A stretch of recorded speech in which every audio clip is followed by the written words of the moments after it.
Ngayong adlaw sa tanan no. Mo na di among kanon. Mo na isa ka haligi kani sa kahaligi tapos okay, kuan pa lang na siya. Ibali patin pa lang na. Wait lang. Ito mga ka-idol.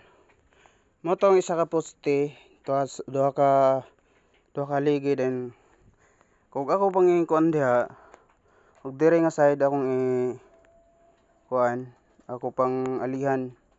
Tapos kuan maghago naman kayo kay matambak pa man tag baga. Kay bakilid mo na siya diha nya. Ang idol ang kanang sahog ana mga ka-idol. Dire na siya mo. Dapat mga idol, dire na siya. Ug didto pod sa pikas. Na dire din sa tunga pod. So ari mga ka-idol, pahabog siya mga ka-idol no. Habog ang yung kuanan. Ako mo gintang plano ani mga ka-idol. Kay tambakan ako diha, pailan ako galoblak diri sa kilid niya. Tambakan din ako mga yuta ang nasa kuan mga ka-idol diha para bilibil. Pwede na din siya buhian og baboy mga ka-idol. Nya kay kulang man lagi ta sa budget mga ka-idol, pati kahoy ug mapata makakuha ani mga idol.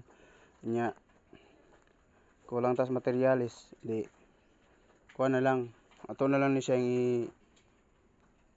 kawayan na lang ni siguro atong ikuan mga idol nga haligi ang kahoy mababag-babag mga kahoy unya ang sahog kawayan na lang para dili na ta di na kayo gastos ba.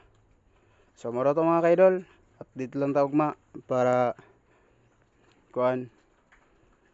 Moro to mga kaidol, og daghang salamat sa inyong pagtanaw. Ug ayaw kalimot pod i-subscribe ang atong YouTube channel para updated mo sa akong gina-vlog diri sa bukid.